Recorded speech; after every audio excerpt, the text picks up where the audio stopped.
महाराष्ट्र म्हणजे महान असे राष्ट्र.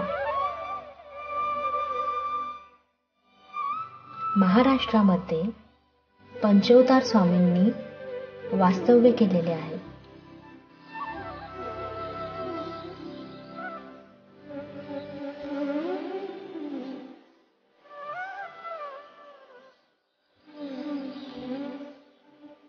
आज आपण महाराष्ट्रामधील एक स्थान बघणार आहे, श्री क्षेत्र रिद्धपूर.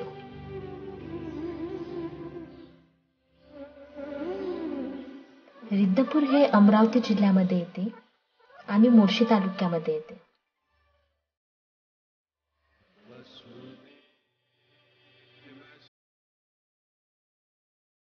रिद्धपूरला श्री गोविंद प्रभू महाराज यांनी वास्तव्य केलेले आहे.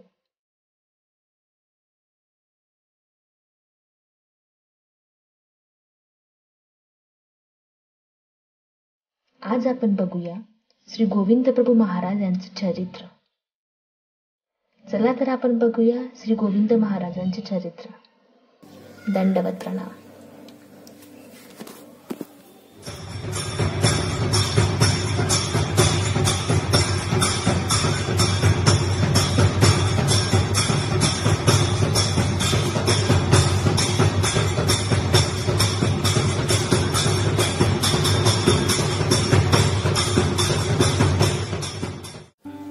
श्री गोविंद प्रभू महाराज यांचा जन्म रिद्धपूर येथील काटसूर गावामध्ये झाला.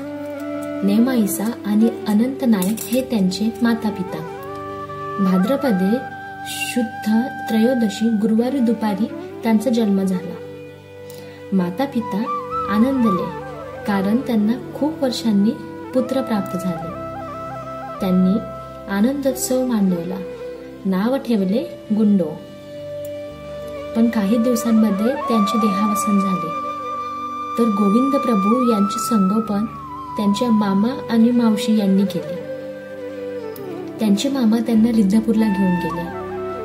रिद्धपूरला गेल्यावर गोविंद प्रभू अशा क्रीडा करत असत की ते बघून त्यांच्या मामांना समजून गेले की हे सर्वसाधारण बालक नाही, तर हे तर एक ईश्वर अवतार आहेत.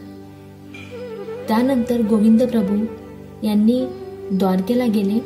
तेथून त्यांनी श्री चक्रपाणी महाराज यांच्याकडून ज्ञानशक्तीचा स्वीकार केला. रिद्धपूरला श्री गोविंद प्रभू हे राजमठ येथे वास्तव्य करत. श्री गोविंद प्रभू महाराजांनी मुक्याला वाचा दिली, कोणाचे रोग दूर केले, पांगुड्यांना दिले पाय, कोणाला नेत्र दिले, कोणासी सामर्थ्य प्रकशले, तर कोणाचे मृत बालक जीवविले. कोणाच्या लेकरासवे खेळणे हे त्यांना खूप आवडायचे. सर्वांवर समदृष्टी होती. हा महार, मातंग, ब्राह्मण किंवा क्षत्रिय असा भेदभाव त्यांच्यामध्ये नव्हता. सांगण्यासाठी जर झालं तर श्री गोविंद प्रभू बाबांच्या खूप साऱ्या लीळा आहेत. पण त्यापैकी मी तुम्हाला आता इथे एक लीळा सांगणार. सावळापुरी एका विप्राची सून. तिला आई, बाप, भाऊ, बहीण कोणीच नव्हते. त्यामुळे तिला खूप सासुरवास व्हायचा. एके दिवशी ते खूप संतापले. ती रागे निघून गेली. तेव्हा तिचा पती म्हणतो, कुठे जात आहेस? ती म्हणाली, मी माझ्या माहेरी. पण तिचे तर काय माहेरच नव्हते. तर तिचा पती बोललो, तुझे माहेर कुठे? तर ती बोलले, रिद्धपूर. तेथे आहे माझे राऊळ. आणि ती सरळ रिद्धपूरला निघून गेली. तिथे गेल्यावर तिने श्री गोविंद प्रभूंना पाहिले आणि पाहता क्षणी ती रडायला लागली. श्री गोविंद प्रभू बाबांनी तिला शांतविले. त्यानंतर ती तिथे राहिली. तिचा जो पती तो तिच्या मागे आला आणि बघतो तर काय, राजमठामध्ये त्याची पत्नीचे एका मुलीप्रमाणे संगोपन होत आहे. हे बघून तो आश्चर्य होतो आणि श्री गोविंद प्रभूंच्या चरणी लागतो. श्री गोविंद प्रभू बाबा दोघांना पण आशीर्वाद देतात. दोघेही तिथे राहतात आणि 5 दिवसानंतर ते तिथून निघून जातात. असं त्या मुलीला माहेर नव्हतं तरी श्री गोविंद प्रभू महाराजांनी तिला एक माहेरचं प्रेम दिलं.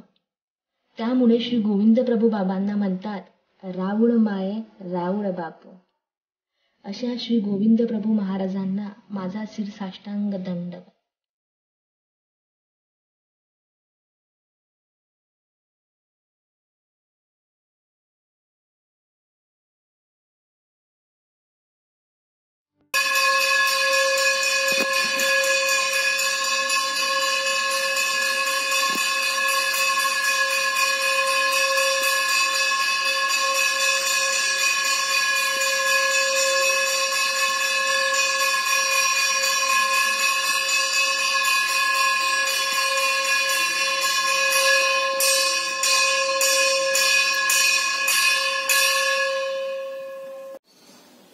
भेटूया पुढच्या व्हिडिओमध्ये.